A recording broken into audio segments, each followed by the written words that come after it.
Welcome to the Inside Maumee Athletics podcast, where we bring you the pulse of the Panthers' athletic scenes. And I'm your host, Jeremy Schneider. Thanks for tuning in.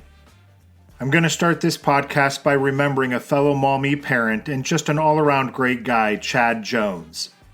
Chad recently passed away after being diagnosed with cancer.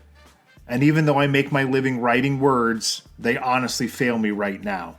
I was telling my son, there's nothing you can say that's right or makes any of this better, and that's very true. Nothing we can say to Chad's wife, Wendy, or their son, Jack, will take any of this away. But what we can do as a community is continue to support them, lift them up, and make sure we're there for them in the weeks, months, and years ahead. And I say that knowing that that's the type of guy Chad was and would have done the same for any one of us. I'm really excited about our guest this week, Jim Shaw. He's a board member of the National Football Foundation and he's a Big Ten football official. Jim is from Macomb and went to Ohio Northern University, where he's a member of the school's Athletic Hall of Fame after playing both football and track. Jim started as a high school official in Ohio and moved on to officiate in the NCAA Division II and Division I AA levels before starting in the Big Ten in 2009. Jim has officiated an FCS national championship game, 12 bowl games, and 3 Big Ten championships. This past season, he was an official for the Big Ten title game that pit Oregon against Penn State, as well as the Peach Bowl, where Texas beat Arizona State in overtime. Jim's honestly been a guest I've been wanting to have on this show since day one, and I'm so excited for all of you to enjoy this. Here's my talk with Jim Shaw. I guess the first question I have for you is just kind of go through your personal history, athletically and, kind of how that came into you becoming an official. Yeah, that's a good question. I've always been interested in sports. I mean, as a little kid, being a Pittsburgh Steeler fan, I was born in Pittsburgh, so. Oh, well, we got to end this right here. We got to end that. Sorry. It's been a great interview, Jim, but we got to go. I knew that could go one of two ways. But, kind of through my whole life, I had 5 uncles and an aunt. And, everything was sports. Everything was competition, competing, all that good stuff. But, yeah, Steelers, and oddly enough, we moved to Cincinnati when I was in kindergarten, first grade. So I'm a Steelers-Reds fan. The great combination about those two is all they did was win. So it's one of those things where all I think, I just thought winning is what you do. I just took it as a given. But, yeah, that kind of, growing up, playing different sports, moved around a little bit. My dad was in construction. Ended up going to high school, Macomb High School, not far away. Yeah, just down by Findlay. Yep, by Findlay. So moved there in 7th grade. One of my disappointing things when I first moved there was that they didn't have a track team. Oh. I was just starting to get into track when I lived in Marion, Ohio. So I actually used to live in Marion, Ohio. Okay. And, started out in track and all that good stuff. Anyway, I get to Macomb, small school. They didn't even have track in junior high. So I kind of wondered what I was going to do. But, yeah, obviously that time of year that I was getting there was about spring, like this time of year. Uh-huh. Started playing baseball. Anyhow, got into high school, ended up playing football my freshman year, basketball, and then I played baseball and track. Okay. So when I say track, not running track, I was a shot and discus guy. So yep. Always kind of bigger for my age sort of thing. And then, going through high school, my sophomore year, I realized what a grade point average was. I thought, well, I'm doing pretty good here. So I had a lot of teachers that supported me, the coaches push you along. And so then it wasn't just sports, I'm trying to excel at everything. Right. So then I start academically starting to look at that as a competition. So anything I did, I felt like I would go all in, so no matter what I was doing, I was all in. I ended up graduating high school, going to Ohio Northern University, which I know you're familiar with. Yep. No polar bears. Went to Ohio Northern to play football.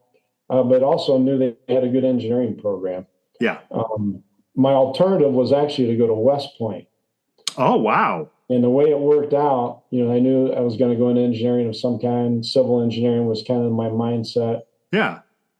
And ended up staying close to home, 30 minutes away from where I lived. Ended up going to Ohio Northern, playing football. And I actually did track there. So I, threw shot and disc, throughout my time there, played football. And honestly, through all my sports, I've seen officials, I've seen, umpires, no matter what it was, never dreamt of officiating. No one ever approached me about it. Yeah. No clue whatsoever. Fast forward a little bit, I get offered a position after I graduated from college in Toledo, Ohio. Right. Took a position with a consulting engineering firm. And a good friend of mine, his name's Kevin Aller. He actually we graduated together. Ended up, he went to the University of Toledo, same time I went to Ohio Northern. When he did go to Toledo, though, he started out wanting to be a math teacher, but he wanted to stay involved. He actually walked on the football team. Okay. He'd go back periodically, coach at Macomb. He ended up changing his major after his freshman year from wanting to be a teacher. He went into civil engineering. So he graduated like a year after I did. So Right. I went to work at a consulting engineering firm. Kevin Aller went to work a year after I was there. So we ended up working together. We're leaving work one day, and he goes, "Hey, Jim, you ever thought about taking an officiating class?" I'm like, "No." What? Why? I go, Sounds good. I'll go. So went to the officiating class with him. And your first year of taking the class, Don Dart, who's taught the class in the area to many, many people. I know that name, yeah. In fact, the National Football Foundation, which I'm a part of now, Right. we actually ended up naming one of the officials awards the Don Dart High School Official Award. Oh, okay. Where we honor football officials as well as scholar athletes, coaches, and a lot of people that are related to the game, media. Right. They're connected. So anyhow, ended up going to that officiating class. I'll never forget the first day of class. He said, "Does everybody realize there's only 10 rules in football?" And we're like, 10 rules? What are you talking about? Sure enough, he showed us the book, 10 rules, but they got all these subsections. Gotcha. Yeah. And, yeah. So, it ends up being a book that's probably, half 3 inches thick. And he said, how many of you have played football? And I think our entire class at the time had played football in the past. Yeah. He goes, "None of you know the rules." We're like, okay, and he proceeded to show us how he didn't know the rules, and a lot of little intricate details you really don't even think of. Yeah. And different cases that come up and stuff like that. So it was great taking that first class. My very first game I ever did was a junior high game. So in that first year of taking a class, they'll put you on the field, right after you start the class. Yeah. And it's, it's good to do, but, they need officials but they'll put you with veterans. So the first game I ever did was at Whitmer before they had their turf field that they have now. Yeah. It was a Whitmer junior high game, and my referee was Bob Wagner. Bob Wagner, since then, has done 2 Super Bowls and was in the NFL for 20 years. And he's from Toledo. Oh my gosh. So it was a good start for me, needless to say. Yeah. And subsequently, he became a supervisor in various leagues, but is currently the assistant supervisor of officials for the Big Ten, MAC, and the Missouri Valley. Okay. Including a lot of other schools like OAC, which is what Ohio Northern's in. Yep. NCAC, so Division III conferences. And that's where, over the years, I'm officiating the Big Ten conference now. So yeah, as I did work my way up, it was one of those things where they want you to have experience in high school, doing games, varsity level, have a number of years of experience, and then apply to college, go to clinics where you hear people at your position. For example, like I'm an umpire per se, although you want to do a variety of positions just to learn how the positions function together. Sure. So that was beneficial. So my way I moved up is I'd go to these clinics, I'd do spring practices, spring games, and so that's how I got into it. Okay. I Okay. know I went a So little deeper than what maybe. no, that's great. That's awesome. That brings up a couple things I didn't realize or didn't think about is when you get involved in it. So when you go from the high school level up to the college level, is there like a paper application thing, or is it one of those things where kind of like how you got involved in high school, you know somebody and they say, "Hey Jim, why don't you come do this spring game or do this or that?" Right. Or what's that process like to go from high school up to college? Yeah. So when we first started doing, like that first year, it was basically sub varsity games. Okay. You had to do that for 2 years, and you'd have to take a test to become a varsity class one official. Well, in the meantime, even those first years that we're doing this officiating, you go to weekly meetings during the season. So veterans are there. Right. Some of these veterans are also college officials. So they'll bring it up, hey, you might want to apply to be a college official. And one of the things they'll say is you want to do at least 5 years of high school. And then you join this. In the case of Ohio, there's an Ohio Association of Football Officials, right, which started over 100 years ago now. 100. They actually have a system where you take a test on college football rules. You go to college football meetings weekly, just like we do for high school. right. And in the Toledo area, it was Monday high school meetings and Wednesday college meetings.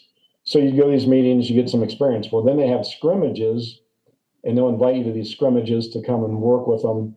And then, so this application that I'm talking about, most college leagues have an application process. So they'll want you to fill out an application. Okay. Send your prior years of what you maybe the last 3 years of high school games you did and where they're at. And then the same thing, you'll mention what clinics you've been to.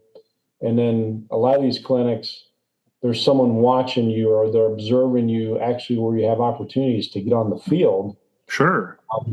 And like, for example, I was doing high school for 5 years. In my 5th year, I started going to these college meetings. And then at the college meetings from about year 5 to year 9, they would have the JV games in Division III. So like Ohio Northern would play games on Monday nights, Sunday nights, and they would have these guys that are in high school go and do these games with other veteran officials. Right. And, give them an opportunity to work, during that type of a game. And everything that can happen usually happens at the lower levels, the JV, college, stuff like that. So there's always stuff that comes up. And then you'll review the film afterwards and talk about what happened in the game. And, you talk about different keys and pre-snap and, the whole process of officiating. And you're just learning. You're like a sponge. Yeah. And in my case, that year 9, I did these applications.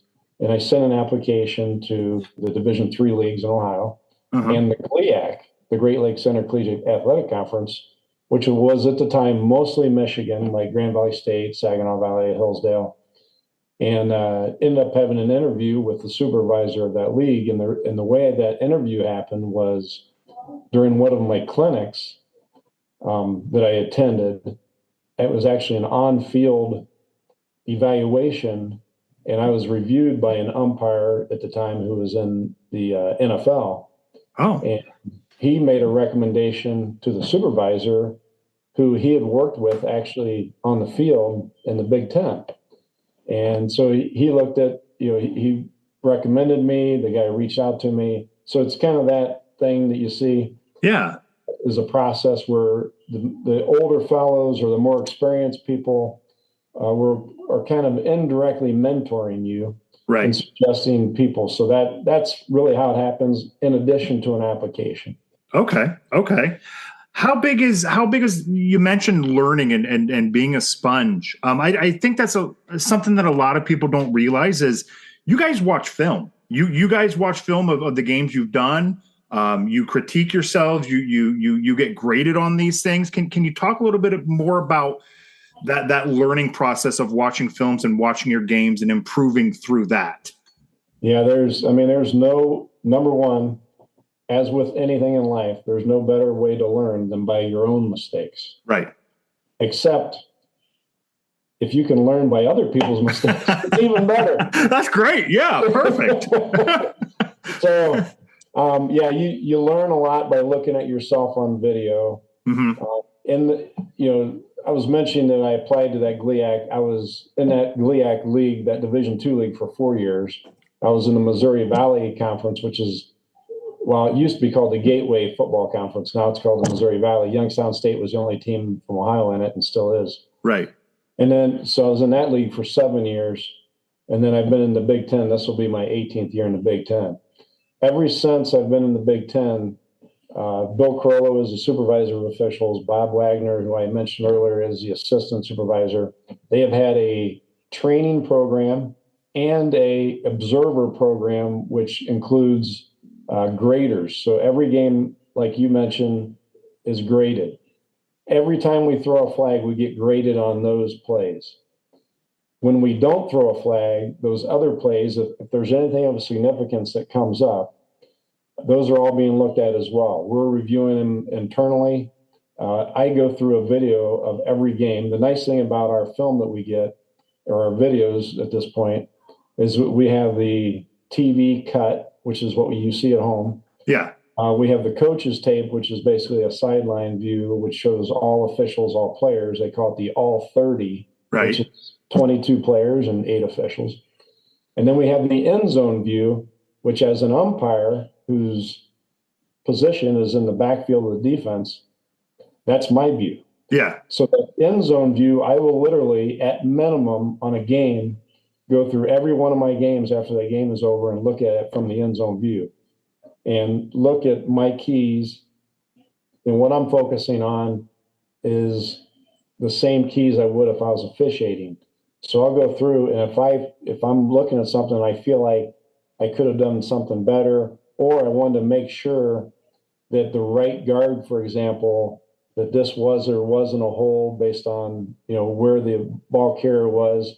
How is my referee, who's also on the field, and the center judge, who's on the other side? So we're kind of a triangle. Yeah. Where we're shifting responsibilities. Our keys overlap in some cases, mm-hmm, but everything in football that happens, we talk about the point of attack. Where is this potential foul occurring?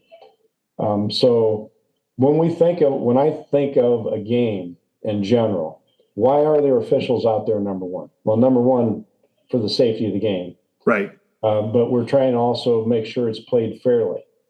So the other component that I think about all the time, and it's one of the things through our trainings that we get all the time, we can have anywhere literally from 160 to 210 plays in a football game. Yeah.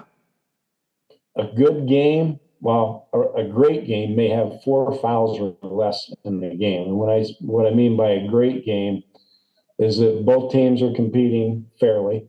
We don't have those, safety fouls that are coming out. There's maybe only four flags that are even thrown in a game. Right. But as you know, most games, they're on the order of, maybe 8 to 15. Yeah. So if you think about it, we're hired for 8 to 15 plays out of an entire 200 play game. So that's the way we look at it. We want to make sure that when we do throw that flag, that it has some meaning. It's having an impact. What that violation that occurred, that foul occurred, drew that penalty for a reason. And so we don't want to just stop the play every time something minor happens, that would have an impact. So that's really, from a grading standpoint, from learning, you can't, I've been in a long time, I feel like, but I feel like new every game. Yeah. Because every play is different, which is what's amazing about football. The Maumee Athletic Boosters meet the first Wednesday of each month at 7 p.m. in the High School Learning Commons. If you'd like to support the student athletes at Maumee High School and Maumee Middle School, you should consider getting involved. To find the full meeting schedule, find them on social media. We'll see you at the next meeting.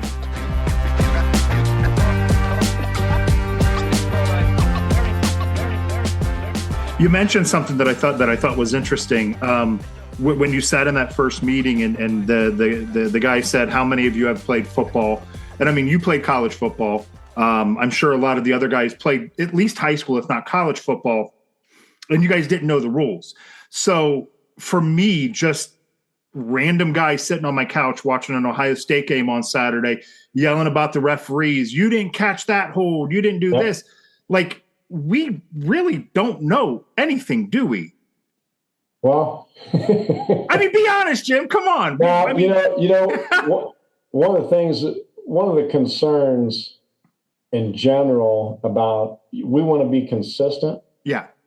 In officiating, we want a fair game. We want a game that flows smooth. Mm-hmm. But there are situations and times when announcers don't have the answers either, or they're jumping to conclusion.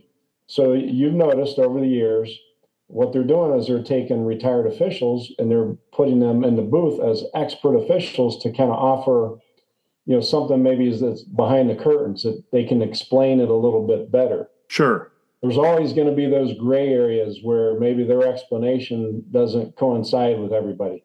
Right. We have trainings throughout the year. We have calls where we go over videos throughout the year by position and by crew. And sometimes we'll look at plays, across the whole board. We may not get an agreement from everybody. It might be 50-50 on some plays that are called, whether it's a hold or not, as an example, or pass interference or whatever the case may be. Right. So it's always going to be those tough calls. And, the main thing is how you're handling it and how you're responding to it. But yeah, the big thing that we always want to get are going to be those safety fouls. Right. So yeah, it's good question about, do we know the rules? And we kind of scratch our head, we're like, we're all associated with other people. The other thing that people don't think about officials is we're fans too. Right. Yeah. Yeah. We have family that are fans. Yeah.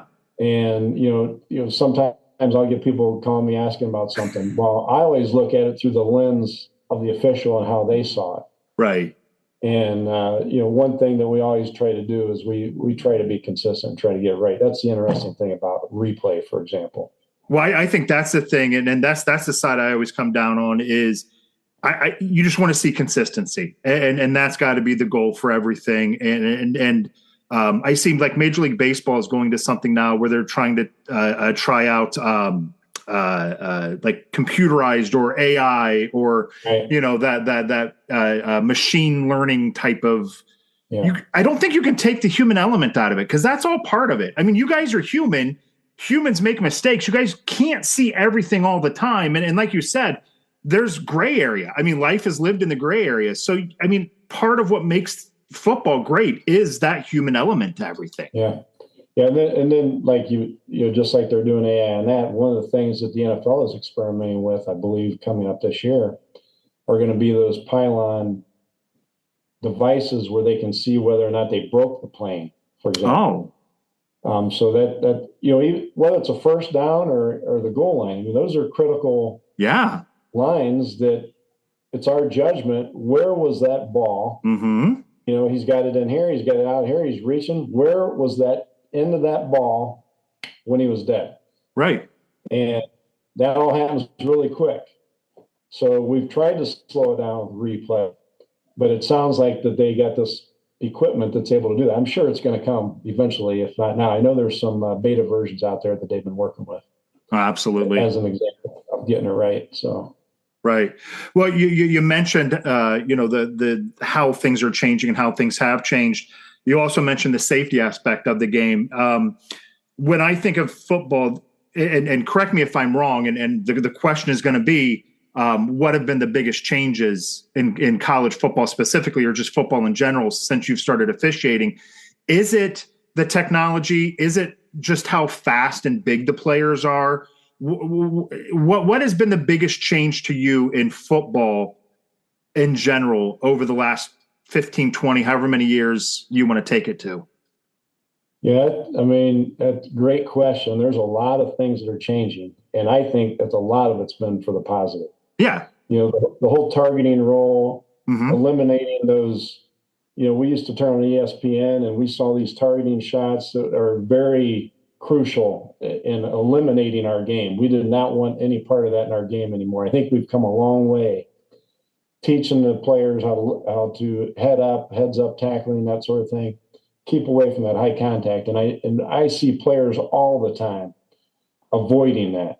Yeah. And every chance I get, I'll go up, say, great job. I know you could have really blew him up, and I appreciate you, keeping your head up and, staying off that head-to-head contact. The other thing, replay in general. Yeah. It's gotten a lot more proficient. We're getting more efficient in the college game of knocking out some of these replays where we have the quick replay review, we call now. And really, media in general, the number of cameras we have out there, the high definition that we have. Yeah. But to go back to your point on bigger, faster, stronger, it is truly amazing to me how good of football players we have in a lot of places nowadays. The competition is really spread out. There's no longer that thing where if you go to this school, you're going to be on TV every week. Well, you're going to be on TV every week no matter what school you go to now, because even the OAC Division III schools are on, they have their own app. You can pull it up on the TV screen and you can watch OAC football games. But no matter where you, high school for that matter. Yeah. On TV and stuff like that. So, I think the popularity of the game has increased because of that. I think, the interest in the game, it hasn't been any higher interest than it is now. And now we're moving toward that playoff system in college. So there's a lot of factors coming in, not to mention, transfer portal, NIL, and all those other things that have come along recently, with that opportunity for players to move, just like coaches can move now. Right. So from an officiating perspective, though, I would say it has become a lot of passing. Yeah. So there's a lot of passing that's happening, although they're not completely away from the running game, because if you can be a balanced team, as we all know, you can have a lot of success in there. And, it's one of those things where if you think about a long time ago, it was illegal to pass. Right. Yeah. So it's opened it up for a variety of players too. But there's nothing like speed. And it is unbelievable how fast some of these players are, how big and fast that they are. Well, that's one thing. I've had the opportunity to be able to be on the sidelines for some an Ohio State game and some games like that.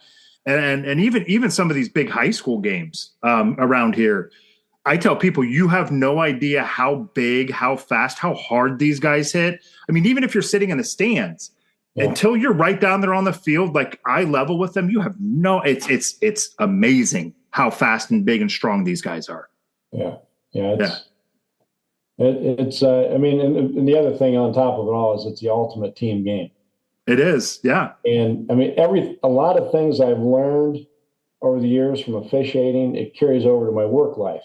Right. And as an official, you got integrity to uphold. So just like I do in my public service job that I have, if I'm going to do something, I better be prepared that that's going to show up on the front page of the Blade. Sure. Yeah. You know what I mean? And the same thing goes with officiating and being an official. You're expected to hold a high, you're at a high bar that you're required to meet. So. Right. You mentioned the new 12-team playoff. Correct me if I'm wrong. You did one of those games this year, didn't you? Notre Dame. Yeah. I mean, I was shocked and fortunate, but I actually did the Big Ten championship, and then went on and did the Peach Bowl, which was Arizona State and Texas. That area in Georgia, that was a phenomenal experience. And the best thing of it all, your family has a lot of sacrifices. You can imagine all these years being gone on Fridays, now being gone on Friday and Saturday. My wife, I don't know a bigger fan of football than my wife. She will be watching football when I'm driving home or whatever, giving me updates on what's going on. But she absolutely loves football, which has made it easier for me. Yeah.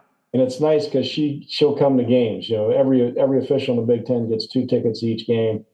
So she'll come to the games with me, and she's been to every stadium in the Big Ten. Now we've added the other 4 out west, and she did go to Oregon with me last year. Okay. So now we have to check off USC, Washington, and UCLA next. But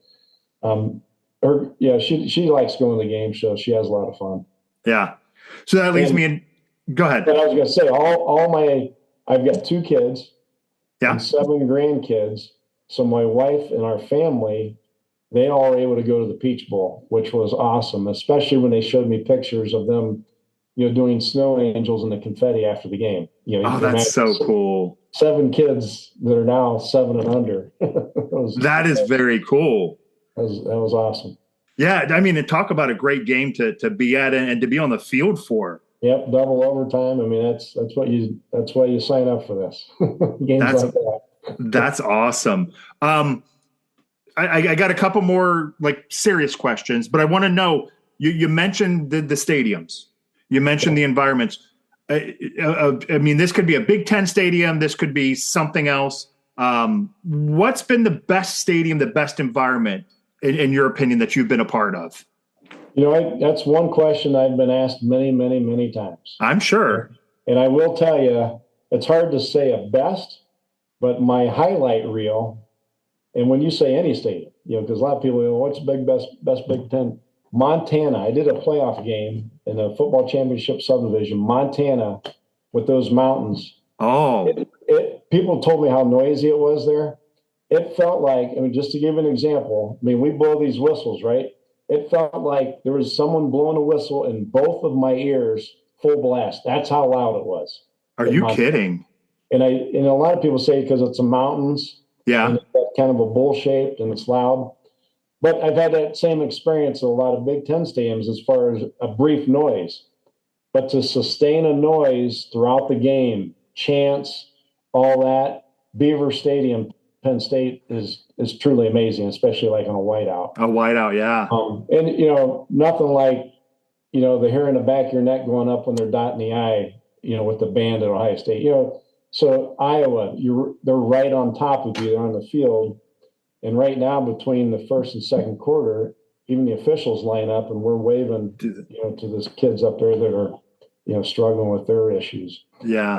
So Nebraska, I go on and on. Everybody has like their own little niche, and they're all exciting. And then you talk about the history, like Illinois, look at their stadium. Mm-hmm. So yeah, it's spectacular. Just to think about, being there. Once the game starts, no matter what the environment, it's almost like you're going into, Superman, going into the booth, putting his outfit on, and you're just laser focused. Yeah. You really just treat it like a football game, and you train yourself over the years to do that.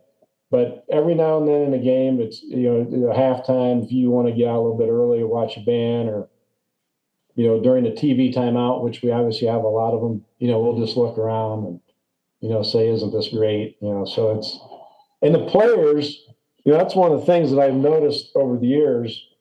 The players really appreciate it. They really appreciate the opportunity they're given. Yeah. Because they know they're just one play away from not being in that game, mm-hmm. From an injury or something. And so, a lot of people say, the players complain a lot, and there's 10 times more players that appreciate everything that's going on out there rather than complaining. They really don't complain a whole lot at all. They understand why they're there, and they know they got to do a job for their team.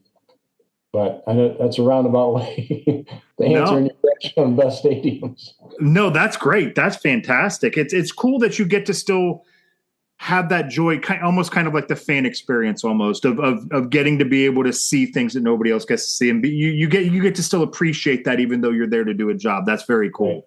The other good thing about an umpire is the position I'm in. The umpire and the referee. The referee is the white hat and does all the signals. The umpire and the referee meet with the head coach of both teams before every game. Yeah. So you get to talk to the coaches before the game, and we're reviewing things up to the game and what's coming up, and as far as timing of when the kickoff is and getting the captains and all that stuff. But they're people too. Coaches are people too, and and there are just a lot of regular guys out there, coaching up their players. So that's fun too.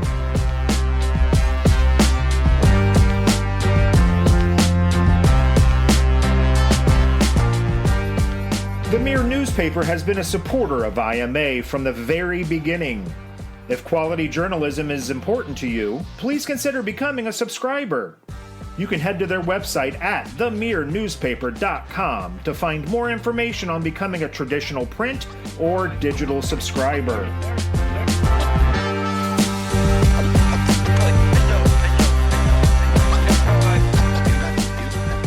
So for a while now, we've seen reports specifically in high school about there being an official shortage, about people not getting involved in it, and everybody has their theories why. Mouthy parents, mouthy a schedule thing, all that sort of stuff. In your eyes, is there a solution to it? What's your elevator pitch to people that want to get involved in officiating or may not even have any idea that this is an option? Yeah, I think the quick answer to how to get involved and why, there's a website, sayyes2officiating.com. Mm-hmm. But just to back up a second, before you even get to that point, I don't think people realize the benefit. I don't think people understand the opportunities. I played sports pretty much my entire life. Right. I never even thought about officiating. Like I told you, I didn't think about officiating until I graduated college. I was a year into my job as a civil engineer, and I'm leaving work, and a guy asked me to attend a class, and I'm like, I didn't have anything to do that night, so I said, yeah, that's how I got involved. I think of behind the scenes, not necessarily behind the scenes, but I think an easy way, and maybe I'm simplifying this way too much. I think coaches need to push it. Coaches have the ear of their players. Yeah. Coaches are some of the best people in my life. When you ask me who I look up to, I'm going to tell you about a coach. So I think coaches should push it. If there's a way that we can get coaches to at least present it, and you can start out young, even if you start out part-time, even if you dabble into it. You can't dive into it necessarily until you maybe, kids are going to graduate from high school, go to college, once you get in a position. But the earlier we can start at least promoting it through sports, through their coaches, talk about that we need officials. And they have started at some places, not like they don't do that anywhere. I just think globally that would be a big net to cast. Right. For example, I officiate lacrosse as well as football. Yeah. And they had a program, I know it's through Sylvania's rec district, they had a program where they would have a high school student who was also a lacrosse player on Sundays or Saturdays or the different days that they would do their games in Sylvania for junior high lacrosse and younger. They would have one of the high school kids along with licensed Ohio High School Athletic Association lacrosse officials, and they would be there with them, and they'd be in tandem with them, and they would work with them, and they'd officiate with them. Now, part of the issue with retaining officials like that is back to your original question, is it parents yelling, is it things like that? Well, unfortunately, I've had some of those kids over the years in that district league where there's a 5th, 6th game and they're yelling at this high school student who's trying to learn how to officiate. Yeah. So there has to be, there has to be some method to have those parents understand as well. So maybe it's the coaches when they have their meeting with the parents, and talk about respecting the game, who's a part of the game, the officials. So yeah, it's a tough thing because we can bring them in like that as an example, but how do you retain them? Right. Because they're going to make mistakes. Young officials are going to make mistakes. Anybody that's new, they have to make mistakes. That's the only way they're going to learn. They're going to absolutely make mistakes at the younger ages. And we make them, every game. There's always mistakes made all the way through. So understanding, what that impact is and working through those mistakes, is one of the things that, I'd like to see young officials consider. But part of the issue isn't just reacting within the game. It's just understanding that there's opportunities available for everybody. This National Football Foundation, we honor scholar athletes every year. The last 2 years, it's been right around 60 scholar athletes. And one of the things, there's a few of us that are officials that are on the board of directors. We talk to those scholar athletes because I look at it. I mean, those are the people we want. Yeah. They're smart and they're athletes. Yeah. And so we at least throw it out there every year. And I always ask, okay, I want you to raise your hand if you've ever thought about officiating. This year we had 59 scholar athletes Monday night, March 10th. One person raised his hand out of those 60 players. Oh, wow. That even thought about officiating. A few years ago, I think there was two, and one of them, and I asked him how he knew about officiating or how he might have an interest. My uncle's an official. Yeah. So legacy has not ever been a problem. We know people that are related, or they knew a neighbor, or there's a connection. But we need to have more of those connections, I think, and maybe even coaches that officiate as well. I coached my son in junior high. He played CYO, and that's where a lot of officials start out, is in CYO. Okay. So there's an opportunity to help the younger guys, get better. But I've always thought that, every coach should officiate, every official should have coached at some point in time, just so we understand each other a little bit better, because we're all in it together. Right. Absolutely. I mean, it's one hand shaking the other hand. You got to have both. If you had advice for somebody that was just, whether it's football, lacrosse, basketball, softball, whatever, if you had advice for a young official just starting out in the junior high or junior varsity ranks, however they start out, what advice would you give them? I mean, what would you have wished that Jim Shaw knew when you were starting out that you know now? Yeah, I would say, first of all, getting them there is, I think, important. Mm-hmm. I would say give it a chance. Not only that, if you're going to take a class, take a friend with you. Okay. A friend. It's so much more enjoyable going into it. And if you didn't take a friend and you just want to do it on your own, you're going to make friends. I guarantee it. Yeah. And so then it expands. It's amazing, through the different leagues I've been involved in, officiating where I'm at now. There's probably not a state in this country that I don't know somebody from officiating. Sure. I can get connected with someone who was an official for whatever reason. Yeah. But yeah, I think I feel like I started early because it was literally like right after I got a job out of college that I started officiating. Right. Most officials that you talk to, they'll say, I wish I would have started earlier. Okay. So I know a lot of people, they don't really, or they might think about it, but I ask people, keep going back, keep thinking about it, keep going back. Eventually it's going to click, because when you get the bug, when you understand, when you get the bug, like when I first started officiating, I wanted to do every game there was. I started lacrosse a lot later. I didn't start lacrosse until like 2013. Okay. So I've been doing that for 12 years. But I wanted, the more games I did, I felt like the more comfortable I would be, the more prepared I would be, and the better official I would become, because you keep doing these games. You're learning, you're like a sponge, like I said. You're just taking it from the other officials. Right. And, understanding how to get better. But yeah, I think, the younger folks, earlier is always better. There's people at BG, and there's some of the schools actually have a course where you can take officiating. And I know they do that at Ohio State. I want to say Bowling Green does it, but different schools have that officiating class. And it doesn't matter which sport, it really doesn't. Because once you get into it, once you start, you can easily transition into some other sports you might be interested in. Well, because they have a need in all of them.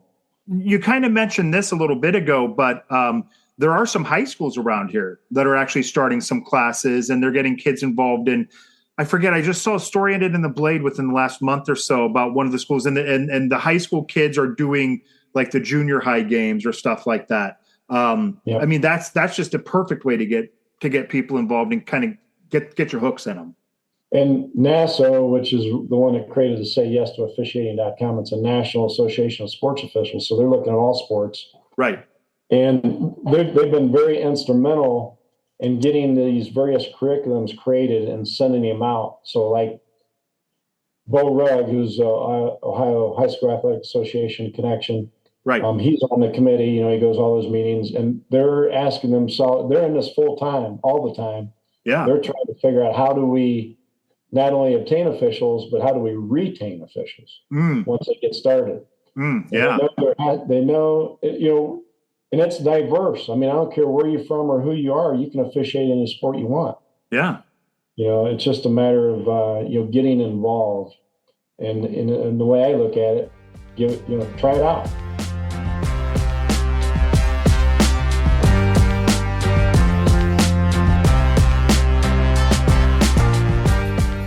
We're extremely lucky to have the Pride of the Panthers helping us make memories for our students. There aren't many communities or schools who have a group of talented photographers at almost all of our kids' events and games. You can follow them on Facebook by searching Pride of the Panthers.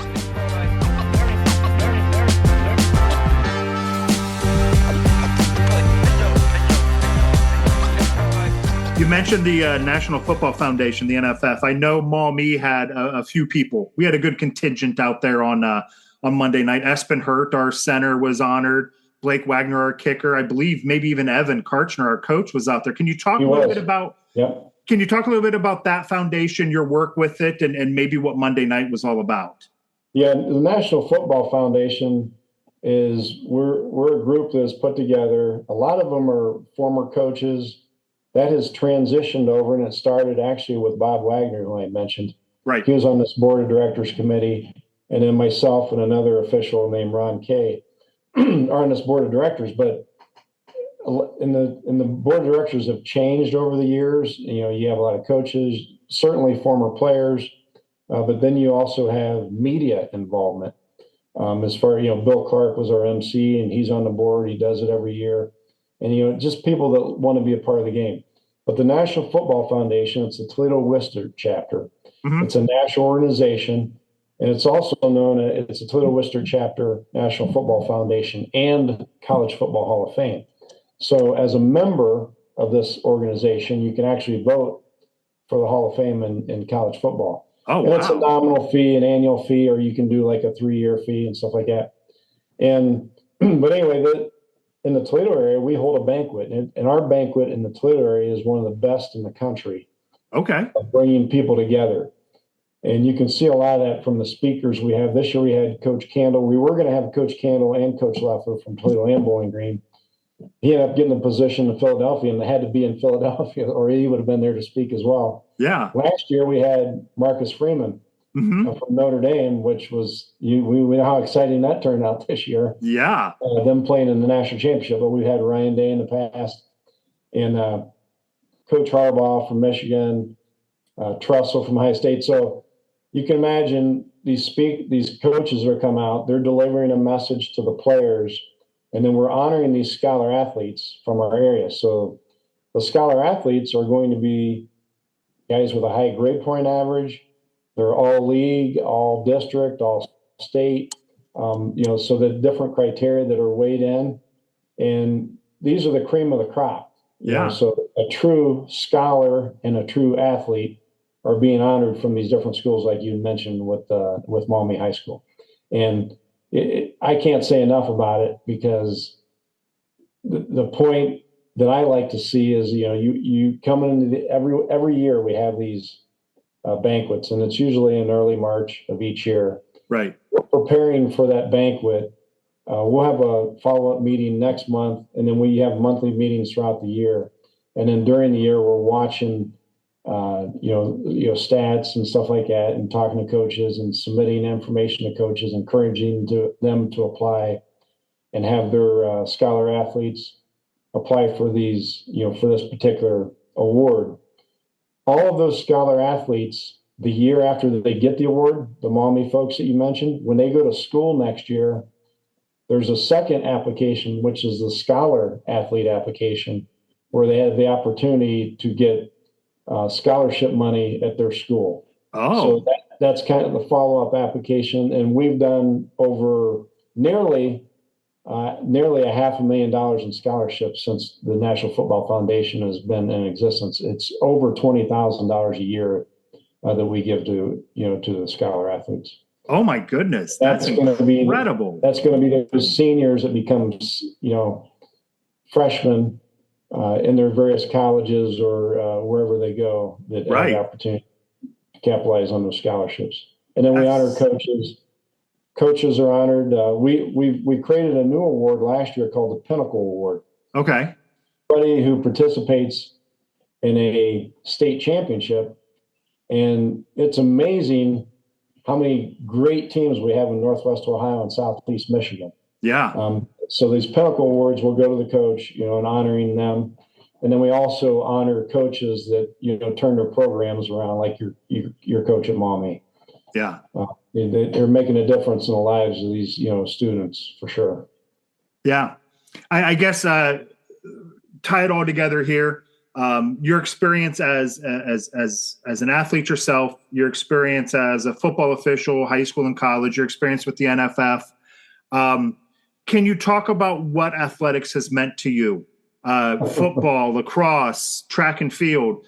What impact has athletics made to you, Jim Shaw, as just a person, as a professional? Absolutely life-changing. I mean, my life revolves around what I've learned from athletics. Right. I've talked to some people before about, there's some people that have the mindset to make a boy a man, he should go into the military. This is not the military, sports is not the military, but that's my feeling on sports. The things I've learned over the years in sports have really, really teaches you about life. Right. And it doesn't matter what sport it is. And I feel like it's a competition thing. As in track, I mentioned to you, I threw shot and disc. That's an individual thing. I'm battling against how far I'm going to throw this device. Right. Officiating, I never looked at officiating as competition until probably about my first or second year of doing lacrosse, when I had a lacrosse coach come up to me and he goes, Jim, I understand. He goes, you're a competitor. You want to get it right. And I started thinking, that's exactly what it's all about. Yeah. I mean, that's what drives the passion, is the competition as an official to have a perfect game. Now, one thing I can tell you is there has never been a perfect game, and there never will be, but that's what drives you to get to that perfect game. And that's the competition, because you're competing against one person, that's yourself, and all you can do is the best you can do. Right. So yeah, that sports, I can't say it enough. And even in sports or anything in life, my mom taught me a value, and what that value is, if you believe, you can achieve. Mm. And it's almost, you keep believing it, it's going to happen. Yeah. And I don't care what it is. I think that's a mindset that if more people had, they would realize what I'm talking about. That if you believe, you can achieve, and it's one of those things that it's always stuck with me. And I try to be overly optimistic, although I'm not optimistic all the time. Right. It's impossible for anybody to be. I try to be optimistic, so I try to believe I'm optimistic to help me be optimistic. It's just like you focus on that certain areas that you can control. But I do like that passion of competition. So that's one of the things I think sports has really brought to me. Absolutely. All right. Well, Jim, thank you so much for doing this. I really can't thank you enough. This has been awesome and amazing. And your insights were it's just fantastic. Thank you. I appreciate it. It's an honor to be asked to, talk with you. So I appreciate you for having me, for sure.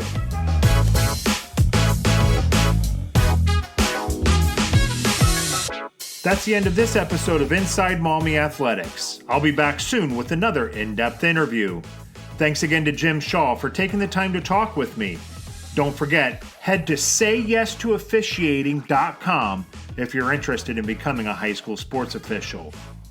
We're very lucky to have our supporters, the Maumee Athletic Boosters, the Mirror newspaper, and Pride of the Panthers photographers. If you'd like to contact the podcast, email us at insidemaumeeathletics@gmail.com. You can find us online at our website, insidemaumeeathletics.com, and don't forget to follow us on social media at Inside Maumee Athletics on Facebook and YouTube. Until next time, thanks for listening.